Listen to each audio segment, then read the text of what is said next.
బాపట్ల జిల్లా వేమూరులో నిర్వహించిన క్రిస్మస్ వేడుకల్లో మాజీ మంత్రి ఎమ్మెల్యే నక్కా ఆనందబాబు ముఖ్య అతిథిగా పాల్గొన్నారు. ఈ సందర్భంగా ఆయన సాల్వేషన్ ఆర్మీ చర్చ్, ఏఈఎల్సీ చర్చిలను సందర్శించి క్రైస్తవ కుటుంబాలకు క్రిస్మస్ శుభాకాంక్షలు తెలిపారు. ప్రార్థన సేవల్లో పాల్గొని క్రైస్తవ సంఘ కుటుంబాలతో స్నేహపూర్వకంగా మమేకమయ్యారు. క్రైస్తవ సమాజం పట్ల కూటమి ప్రభుత్వానికి ఉన్న నిబద్ధత ఎప్పటికీ కొనసాగుతోందని ఆయన స్పష్టం చేశారు. అలాగే వేమూరు టీడీపీ కార్యాలయంలో క్రిస్మస్ కేక్ కట్ చేసి ఘనంగా వేడుకలు నిర్వహించారు. ఈ కార్యక్రమంలో కూటమి నాయకులు, కార్యకర్తలు, క్రిస్టియన్ సెల్ నాయకులు పాల్గొన్నారు.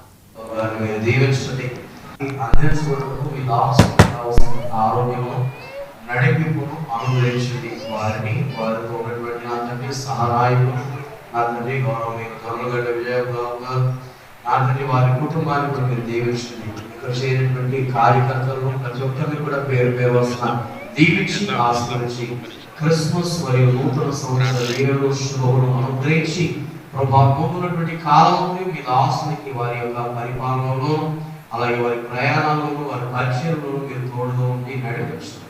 వేమూరు మండల కేంద్రంలో సాల్వేషన్ ఆర్మీ దేవాలయంలో క్రిస్మస్ వేడుకల్లో పాల్గొంటున్నటువంటి సంఘర్షులతో కలిసి నేను కూడా ఈ వేడుకలకు హాజరవడం చాలా ఆనందంగా ఉంది. మీరందరూ ఈ పర్వదినాన్ని ఎంతో భక్తి ప్రపత్తులతో సంతోషంగా క్రీస్తు యేసు జననాన్ని ఆస్వాదిస్తూ ఉన్నారు.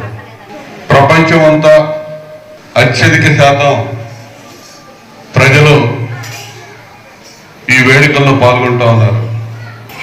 ప్రపంచంలోని దేశాల్లో అత్యధిక దేశాలు కోటాను కోట్ల మంది ప్రజలు యేసుక్రీస్తు జన్మదినోత్సవాన్ని ఈరోజు జరుపుకుంటూ ఆనంద డోలికల్లో ఈరోజు పరవశిస్తూ ఉన్నటువంటి రోజు.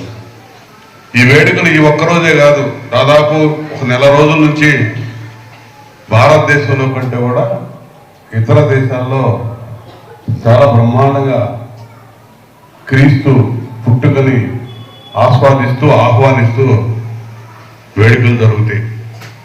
వేమూరు